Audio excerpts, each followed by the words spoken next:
إن الحمد لله نحمده ونستعينه ونستغفره ونؤمن به ونتوكل عليه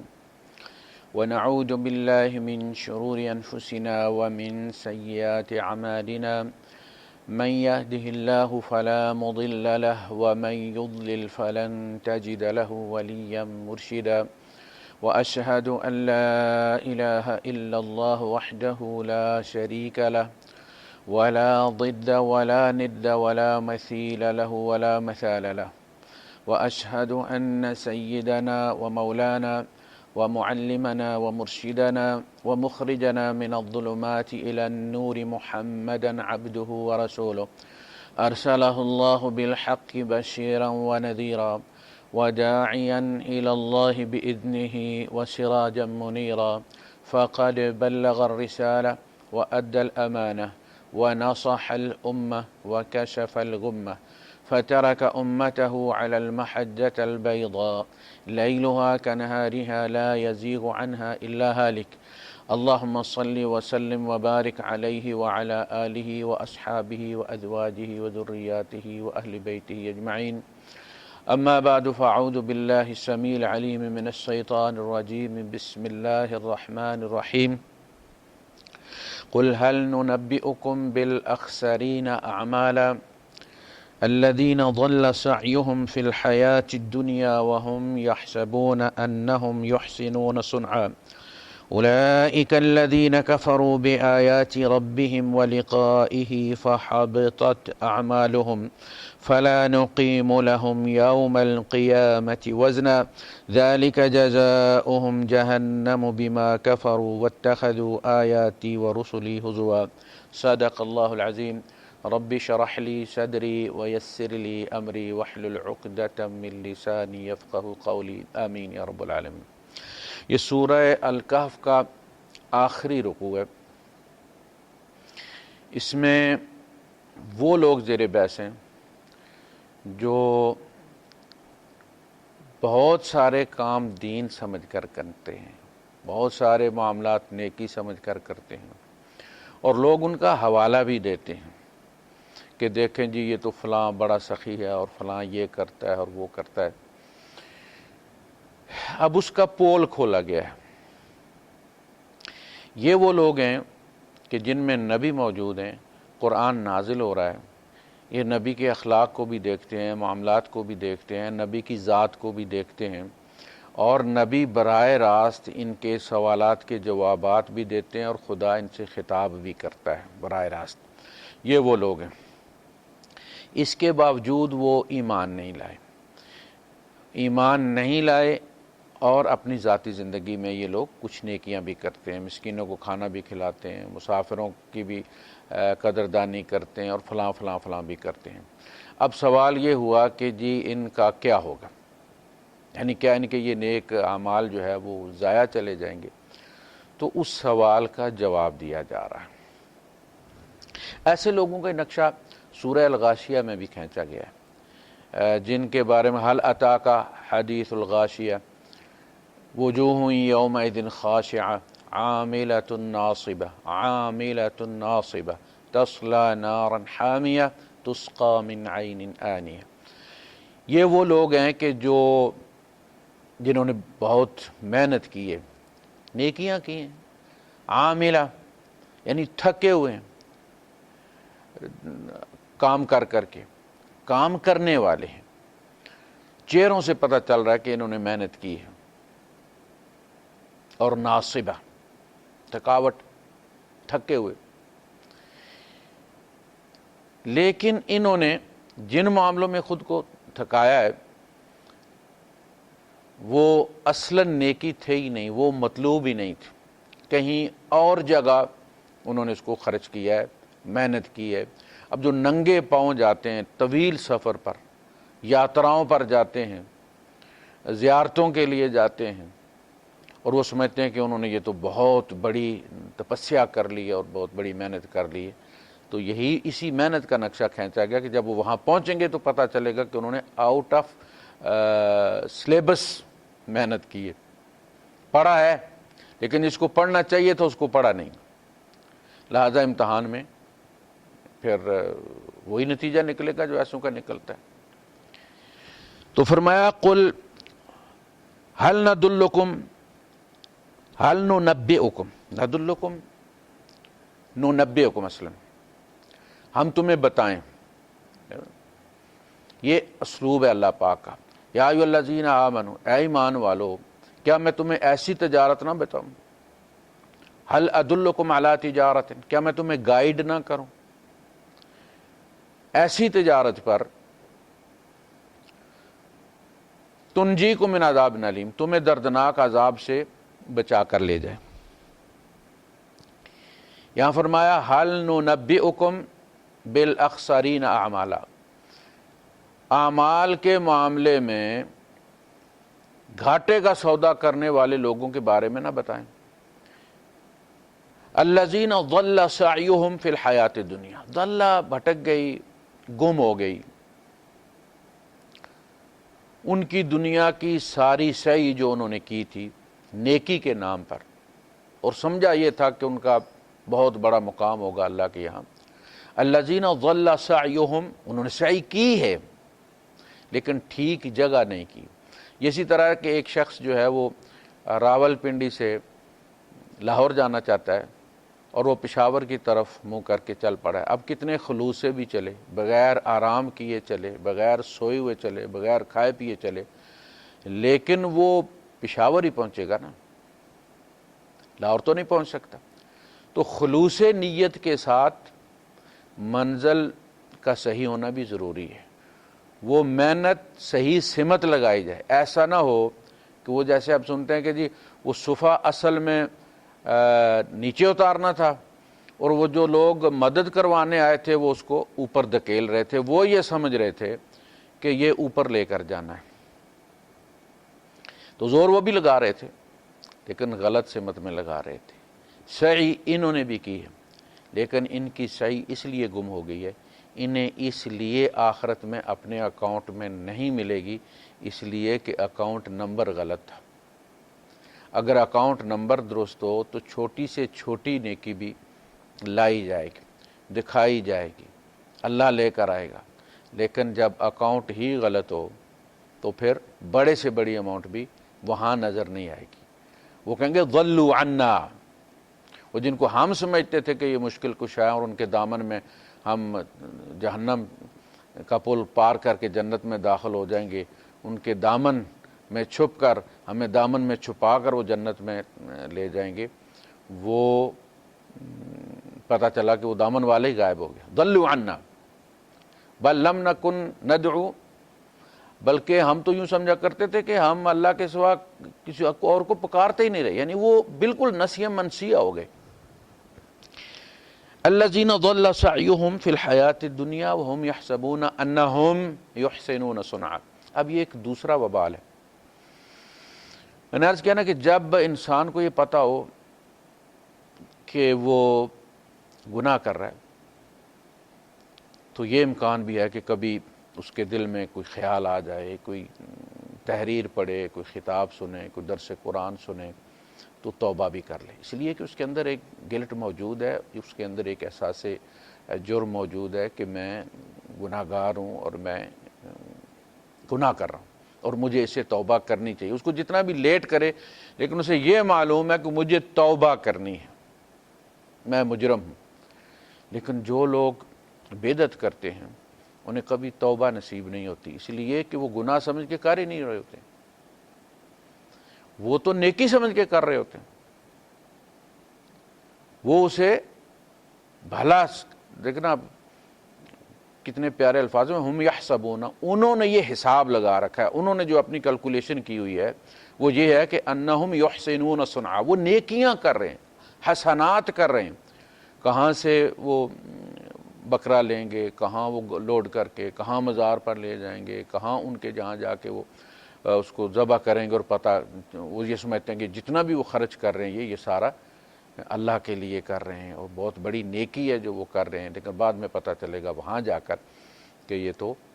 نیکی نہیں، یہ تو وبال تھا۔ تو یہ اصل یہ دوسرا ہے، یعنی ایک تو یہ کہ گناہ کرنا اور پتہ ہونا کہ گناہ ہے تو اس میں توبہ کی وہ کوشش بھی کرے گا، جب بھی کبھی اسے مصیبت آئے گی تو وہ سمجھ جائے گا کہ میرے گناہ کا نتیجہ ہے، توبہ کرتا ہوں۔ اور یہ بھی ہے کہ وہ ہو سکتا ہے کہ بعد میں پھر اس گناہ کا دوبارہ ارتکاب بھی کر لے، لیکن اسے احساس ہوگا کہ میں نے توبہ توڑی اور مجھے تجدید توبہ کرنی ہے۔ جس طرح وضو ٹوٹ جائے تو تجدید وضو کرنا ہے، اسے پتہ ہے میری توبہ ٹوٹی ہے، میرا وضو ٹوٹ گیا ہے، مجھے اگر رب سے قائم کرنا ہے تو رابطہ تعلق قائم کرنا ہے تو مجھے توبہ کرنی ہے۔ یہ روحانی وضو ہوتا ہے، یہ توبہ جو ہوتی ہے۔ لیکن جو شخص بدعت کر رہا ہے اس کی پہلی بدبختی تو دنیا میں یہ ہے کہ اسے توبہ نصیب نہیں ہوتی۔ دوسرا یہ کہ اسے یہ سراب، اس کو وہ پانی سمجھ رہا ہوتا ہے، وہ اس نیکی کو اپنے اکاؤنٹ میں پاتا ہے اور خود کو امیر سمجھتا ہے، جبکہ حقیقت یہ ہے کہ اس کے اکاؤنٹ میں کچھ بھی نہیں گیا۔ وَهُمْ يَحْسَبُونَ أَنَّهُمْ يُحْسِنُونَ صُنْعًا أُولَٰئِكَ الَّذِينَ كَفَرُوا بِآيَاتِ رَبِّهِمْ، یہ وہ لوگ ہیں کہ جنہوں نے اپنے رب کی آیات کا انکار کیا ہے۔ یہ وہ لوگ ہیں، رسول موجود ہیں، آیات نازل ہو رہی ہیں اور یہ اس کا انکار کر رہے ہیں۔ وَلِقَائِهِ، اور اپنے رب سے ملاقات کا بھی انکار کرتے ہیں کہ نہیں، ہم نے کوئی نہیں اٹھنا،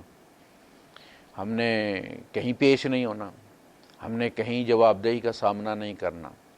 تو یہ وہ لوگ ہیں، اللہ کی آیات کا انکار اور اس سے ملاقات کا انکار۔ فَحَبِطَتْ أَعْمَالُهُمْ، تو ان کے اعمال ضبط کر لیے گئے، وہ نل اینڈ وائڈ ہو گئے ہیں، ان کا وجود کوئی نہیں۔ حابطت، جب لائن ڈیڈ ہو فون کی تو پھر اس کے بارے میں کہتے ہیں کہ حابطت الخطوط، ساری لائنیں ڈیڈ پڑی ہوئی ہیں۔ تو حابطت اعمالہم، پتہ چلے گا کہ کوئی وجود نہیں، سسٹم میں کوئی وجود نہیں ہے۔ فلا نقیم لہم یوم القیامت وزنا، فلا نقیم، تو ہم قائم نہیں کریں گے، پس ہم ہرگز قائم نہیں کریں گے ان کے لیے قیامت کے دن کوئی میزان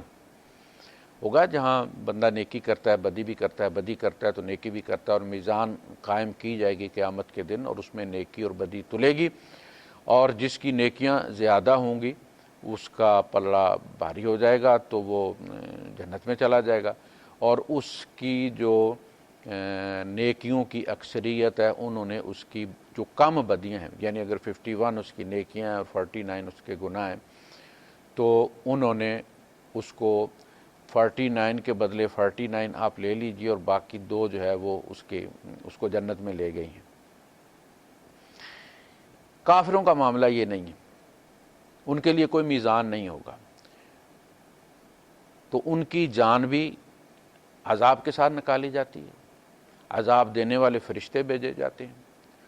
ان کی روح جب نکالی جاتی ہے تو اس کو فرشتے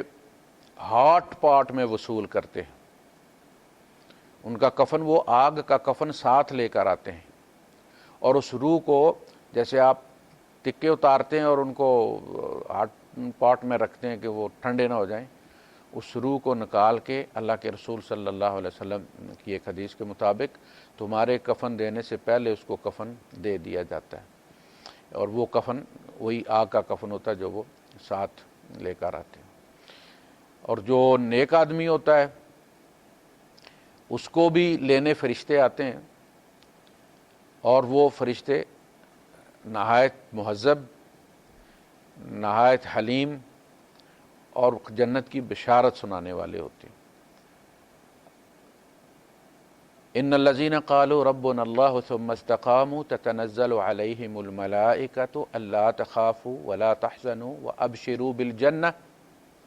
التي كنتم توعدون، وہ کہتے ہیں کہ کوئی غم نہ کرو، کسی قسم کا خوف نہ کرو، اور اس جنت کی بشارت لو جس کا وعدہ تم کیے جاتے رہے ہو۔ یعنی بندہ پڑھتا ہے نا، سنتا ہے کہ جی ایک جنت ہے، جو آج ہم صبر کریں گے، آج ہم یہ کریں گے، آج ہم انفاق کریں گے، کسی کی مدد کریں گے تو اللہ پاک ہمیں رہنے کے لیے ٹھکانہ دے گا، اس لیے کہ وَأَنَّ الدَّارَ الْآخِرَةَ لَهِيَ الْحَيَوَانُ وَإِنَّ الدَّارَ الْآخِرَةَ لَهِيَ الْحَيَوَانُ، اصلی جو زندگی ہے وہ آخرت کی زندگی ہے، اور اصل جو رہنا ہے، جو ہماری رہائش ہے، وہ وہی جنت والی رہائش ہے۔ دنیا میں ہم سارے ہی سرائے میں رہتے ہیں، ہم عارضی طور پر ٹیمپریریلی ہم دنیا میں رہ رہے ہیں۔ کوئی جھونپڑی میں رہ رہا ہے، جیسے لوگ کہیں جاتے ہیں رہتے ہیں، جس کے پاس زیادہ پیسے ہوتے ہیں اچھے ہوٹل میں رہتا ہے، جس کے پاس کم ہوتے ہیں وہ 1 سٹار میں چلا جاتا ہے، کسی سرائے میں چلا جاتا ہے۔ دنیا میں یہ سب سرائے ہے، یہاں کسی کا مستقر نہیں ہے، مستقر آخرت میں ہے، اللہ کے یہاں ہی ہے۔ اور وہ ہم کنتم توعدون، جس کا تم سے وعدہ کیا جاتا رہا۔ جب بھی کوئی مصیبت آئی تو کہا کہ صبر کرو، اللہ پاک جنت میں اس کا عوض دے گا، اللہ پاک جنت عطا کرے گا۔ تو یہ بار بار وعدہ کیا جاتا رہا ہے نا، یعنی ایک نہیں، جب بھی ٹھوکر لگی، جب بھی بندہ کسی امتحان سے دوچار ہوا تو اسے سہارا دینے کے لیے کیا ہوتا ہے کہ بس تھوڑا سا صبر کرو، تو اس کے بعد اللہ سے ملاقات ہوگی، ہم جنت میں جائیں گے، یہ ساری چیزیں یہیں رہ جائیں گی، اور وہاں اللہ کی نعمتوں کی بارش ہوگی ہمارے اوپر۔ تو یہ ہے کنتم توعدون، جن جنتوں کا تم سے وعدہ کیا جاتا رہا، جس جنت کا اب وقت آ گیا ہے کہ اسی جنت کی طرف تمہارا سفر ہے، پریشان ہونے کی کوئی بات نہیں۔ نحن اولیاؤکم فی الحیات الدنیا وفی الآخرہ، ہم دنیا میں بھی تمہارے دوست تھے، یعنی خیر کا تو جس طرح شیطانی وسوسہ ہوتا ہے نا، ایسے رحمانی بھی جو ہے وہ خواطر ہوتے ہیں، رحمانی خیالات بھی انسان کو آتے ہیں، جس طرح شیطانی خیالات انسان کو وہ جو رحمانی خیالات آتے ہیں کہ یار اس کی مدد کر دو، یار فلاں کا بھلا کر دو، فلاں کے پاس دوائی کے پیسے دے دو اسے، وہ مشورہ دینے والے، وہ خیال دینے والے فرشتے ہوتے ہیں، القاء کرنے والے۔ دوسری جانب ابلیس ہوتا ہے جو کہتا ہے کہ چھوڑو بھائی، اس کو دو گے تو تم اپنا کیا کرو گے، تم اپنی سوچو۔ یہ وسوسہ شیطانی وسوسہ، یہ شیطانی خیال۔ اصل چابی جو ہوتی ہے، ووٹ جو کاسٹ کرنا ہوتا ہے، فیصلہ جو کرنا ہوتا ہے، وہ انسان نے کرنا ہوتا ہے۔ اس لیے وہ ابلیس اپنے گناہوں کی سزا پائے گا، اس نے جو اللہ کے سامنے استکبار کی روش اختیار کی، اس کی سزا پائے گا۔ ہمیں اس نے مشورہ دیا، فرشتوں نے ہمیں نیکی کا مشورہ دیا، تو یہ دو دعوتیں ہیں ہمارے سامنے، اصل کام ہم نے خود کرنا ہے۔ فحبطت اعمالهم فلا نقیم لهم یوم القیامت وزنا ذالک جزاؤہم جہنم، یہ جہنم ان کی اس لیے جزا، یعنی جنت والا تو معاملہ ہی کوئی نہیں نا، جب اعمال تولے ہی نہیں جائیں گے تو وہ یہاں جہاں بھی رہیں گے، ان کی روح جہاں بھی رکھی جائے گی، وہ اصل میں جیسے جہاز پہ کسی مجرم کو سوار کرنے سے پہلے جسے ڈیپورٹ کیا جا رہا ہو تو جہاں اسے رکھا جاتا ہے وہ بھی جیل ہی ہوتی ہے، وہ جیل سے لایا جاتا ہے، جیل میں رکھا جاتا ہے، کورٹ میں پیش کیا جاتا ہے تو وہ بھی جیل ہی ہوتی ہے، وہاں بھی جیل میں ہی رہتا ہے، جہاز میں بھی اسے ہتھکڑیاں لگی رہتی ہیں۔ اسی طرح کا معاملہ ان کا بھی ہے، جب روح نکالی گئی ہے تو جہنم والے فرشتے ہی آئے ہیں، عذاب دینے والے فرشتے، جہاں اس کی روح رکھی گئی ہے وہاں بھی وہ اسی کیفیت میں ہے، اور قیامت کے دن جب معاملہ ہوگا تو پھر بڑی جیل میں منتقل کر دیا جائے گا۔ ذالک جزاؤہم جہنم بما کفروا، یہ جہنم ان کا اس لیے بدلہ ہے کہ انہوں نے کفر کیا۔ وَاتَّخَذُوا آیَاتِي وَرُسُلِي ہُزُوًا، اور انہوں نے میری آیات کو اور میرے رسولوں کو ٹھٹھا بنا لیا، یعنی انہوں نے استہزاء کیا ان کے ساتھ، ان کی بتائی گئی باتوں اور ان کی دی گئی خبروں کا انہوں نے استہزاء کیا، ٹھٹھا اڑایا، ہنسی مذاق کیا ان کو۔ یہ اس لیے اس عذاب سے دوچار ہیں، ورنہ اللہ وَمَا اللَّهُ بِظَلَّامٍ لِلْعَبِيدِ، اللہ اپنے غلاموں کے ساتھ، اپنے بندوں پر ظلم کرنے والا نہیں ہے۔ عبد کی جمع عباد بھی ہے، اور عبد کی جمع مکسر عبید بھی ہے۔ عباد وہ ہیں جو طوعاً رب کے عباد ہیں، جنہوں نے سرنڈر کر دیا ہے، رب کی غلامی کو محبت کے ساتھ قبول کیا ہے، اس کو اپنا فخر سمجھتے ہیں، وہ عباد ہیں۔ وہ والا عبد ہے جس نے اپنے آپ کو اپنی مرضی سے اللہ کے حوالے کر دیا ہے، بلکہ اللہ نے اسے جو مرضی اور اختیار دیا ہے اس کو اللہ کے قدموں میں رکھ دیا ہے۔ تو وہ ہیں عباد الرحمن الذین یمشون علی الارض ہونا وَإِذَا خَاطَبَهُمُ الْجَاهِلُونَ قَالُوا سَلَامًا، رحمان کے بندے زمین پر بڑے آرام کے ساتھ چلتے ہیں، بڑی بردباری کے ساتھ چلتے ہیں، ان کی چال سے کوئی اریٹیٹ نہیں ہوتا، تکبر والی چال نہیں ہوتی ان کی باڈی لینگویج تکبر والی نہیں ہوتی۔ عباد الرحمن یہ ہے وہ یمشون فی الارض ہونا، وہ زمین میں ہاؤ نرمی کے ساتھ، زمین کو دبا کر نہیں، جیسے کہا تم زمین کو دبا کے نہیں، تم زمین کو دبا کے اس سے کوئی نقصان اس کا نہیں کر سکتے تم، اور زیادہ اکڑ کر تم پہاڑوں کے برابر نہیں پہنچ سکتے تم۔ تو زمین پر چال میں بھی انسان کی ایک باڈی لینگویج ہوتی ہے جو دیکھنے والوں کو بتا دیتی ہے کہ اس کے اندر کیا ہے، یہ بندہ کس قسم کا ہے۔ اب آ گیا دوسرا حلقہ۔ میں ہمیشہ کہتا ہوں کہ اللہ پاک یا تو جنت کا پہلے ذکر کرتے ہیں تو لازماً پھر اس کے بعد جہنم کا ذکر کرتے ہیں، جنت والوں کا ذکر کرتے ہیں تو پھر جہنم والوں کا بھی ذکر کرتے ہیں، اور اگر جہنم والوں کا پہلے ذکر کرتے ہیں تو پھر بعد میں لازماً جنت والے، اس لیے کہ یہ دو منزلیں ہیں انسانیت کی، یہ دو منزلیں، تیسری کوئی منزل نہیں ہے۔ ہم میں سے ہر ایک اسی راہ کا مسافر ہے، یا جنت کا مسافر ہے یا جہنم کا مسافر ہے، یا جنت کی راہ پر جا رہا ہے یا جہنم کی راہ پر جا رہا ہے، یا جنت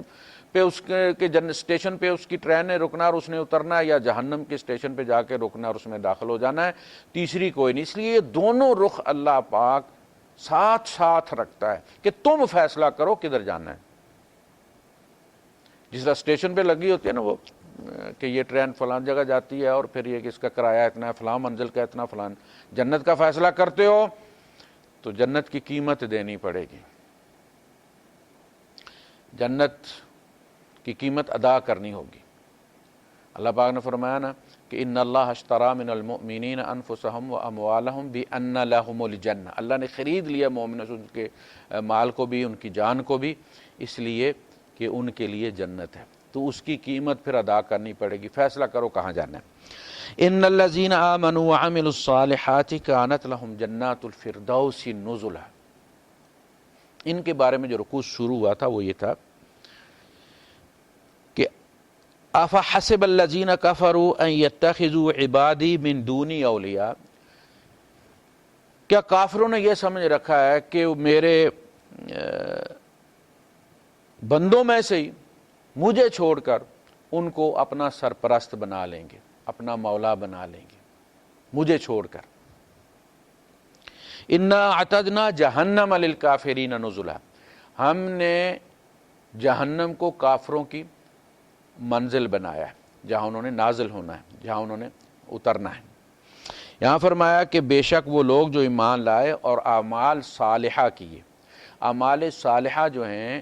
وہ سوسائٹی میں رہنے کے لیے جو صالحہ ہیں، وہ سوشل ایٹیٹیوڈ ہے آپ کا سوشل بیہیویئر ہے، آپ کے سماجی تعلقات ہیں، سماجی رویے ہیں آپ کے، وہ سوشل ورچو ہے۔ آپ نماز کو اس کے ساتھ اگر وہ والا آپ ٹیسٹ ہار گئے، وہ پرچہ فیل ہو گیا آپ کا، تو آپ نماز سے، آپ چاہے نمازیں ہمالیہ جتنی اکٹھی کر لیں، آپ کبھی بھی اس پرچے کا مداوع نہیں کر سکتے۔ جو اس میں فیل ہے وہ فیل ہے۔ یہی بات اللہ کے رسول صلی اللہ علیہ وسلم نے فرمائی نا، ہم جب اعمال صالحہ مراد لیتے ہیں تو ہمیشہ نماز، روزہ، زکوٰۃ، حج، نوافل اور فلاں فلاں چیزیں، ہم یہ سمجھتے ہیں جو یہ کر رہا ہے وہ بڑا صالح ہے، اور یہ بہت بڑا ایک مغالطہ ہے۔ یہ ہر میاں بیوی کے جو تعلقات ہیں وہ بھی اعمال صالحہ ہیں، یعنی گھر کو قائم رکھنے کے لیے جو رویہ تم اختیار کرو گے وہ عمل صالح ہے اپنی فیملی کے لیے، جو محلے میں رکھنے کے لیے ہے وہ وہاں کا عمل صالح ہے۔ تجارت کرتے ہو تو جو لین دین ہے کسٹمر کے ساتھ تمہارا، عمل صالح وہاں کا یہ ہے، وہاں تمہارا وضو ہے یا نہیں اس کا کوئی نہیں چیک کرے گا، تم ان سے صحیح ان کو مال دیتے ہو، پیسے جو لیتے ہو ٹھیک قیمت بتاتے ہو، جھوٹ بولتے ہو، پیسے اچھی کوالٹی کے لے کے بری کوالٹی ان کو پکڑا دو، یہ وہاں کے اعمال صالح ہیں۔ اور ان سب کا پرچہ الگ الگ ہے، جیسے میتھ کا ہے، کیمسٹری کا ہے، فزکس کا ہے، بایو کا، یہ ساری چیزیں آپ کو الگ الگ یہ پیپر ہے نا. اسی طرح وعامل الصالحات سے مراد یہ ہے کہ جو گھر کے تعلقات ہیں، میاں بیوی کے، والدین کے اور اولاد کے، وہاں بھی وہ عمل صالح کر رہا ہے، وہاں بھی وہ ٹھیک بیہیو کر رہا ہے. والدین کے ساتھ جو تعلق ہے وہ بھی ٹھیک بیہیو کر رہا ہے، کسٹمرز کے ساتھ جو تعلق ہے وہ بھی ٹھیک اللہ اور رسول کے احکامات کے مطابق کر رہا ہے، پڑوسی کے ساتھ اس کے جو تعلقات ہیں ان کو بھی ٹھیک اسی طرح قائم رکھے ہوئے، تو وہ عمل صالح کے سارے پیپر پاس کرتا چلا جا رہا ہے. یہی بات اللہ کے رسول صلی اللہ علیہ وسلم نے فرمائی ہے کہ واللہ لا یؤمن واللہ لا یؤمن واللہ لا یؤمن قیل من یا رسول اللہ صلی اللہ علیہ وسلم قال الذی لا یأمن جارہ بوائقہ. اللہ کے رسول فرماتے ہیں کہ اللہ کی قسم وہ ایمان والا نہیں، اللہ کی قسم وہ مومن نہیں، اللہ کی قسم وہ مومن نہیں. پوچھا گیا اللہ کے رسول کون؟ آپ نے فرمایا جس کے شر سے اس کا پڑوسی امن میں نہیں. دیکھیں نا، المومن اللہ ہے، ہم مومن ہیں امن دینے والے، سب کو امن دینے والا اللہ ہے، پڑوسی کو امن دینا ہے ہم نے. تو مومن کا مطلب ہے امن دینے والا جس کا پڑوسی امن میں نہیں، تو 4 محلے دور جا کے وہ امن دے گا. دیکھیں نا، آپ جب کوئی چیز زیادہ ٹھنڈی رکھنا چاہتے ہیں تو اسے فریزر والے خانے کے قریب رکھتے ہیں آپ، اس لیے کہ اگر آپ میں ٹھنڈک ہے تو سب سے پہلے قریب ترین کو پہنچے گی نا، آپ کا پڑوسی قریب ترین ہوتا ہے. اگر آپ میں انسانیت ہے تو اس کو سب سے پہلے آپ کا پڑوسی محسوس کرے گا کہ یہ بندے کا پتر ہے. آپ کوشش کریں گے، بچوں کو بھی سمجھائیں گے کہ پڑوسی سونے کا ٹائم ہے بیٹا، ان کو ڈسٹرب مت کرو. آپ بچے چھوڑے ہوئے جیسے جنگل میں شیر چھوڑے ہوئے، جو مرضی کریں. آج کل تو وہ سیل والے کھلونے آتے ہیں اور پورا محلہ انہوں نے اٹھایا ہوا تھا، کسی کو احساس نہیں ہوتا کہ یار پڑوسی بیچارہ شفٹ میں کام کر کے آیا ہے، اس نے سونا ہوگا، اس کو اب وہ آپ کے ڈنڈا تو نہیں مار سکتا، لیکن آپ کے اندر انسانیت ہے اگر تو آپ اپنے بچوں کو یہ بات بچپن سے سکھائیں گے کہ بیٹا کسی کو ڈسٹرب نہیں کرتے. اسی طرح اللہ کے رسول صلی اللہ علیہ وسلم سے ایک صاحب آ کے کہتے ہیں کہ اللہ کے رسول مجھے کیسے پتہ چلے گا کہ میں نیک ہوں؟ تو آپ صلی اللہ علیہ وسلم نے فرمایا اگر تیرا پڑوسی کہے کہ تو نیک ہے تو تو نیک ہے، اور اگر وہ کہے وہ بد ہے تو تو بد ہے.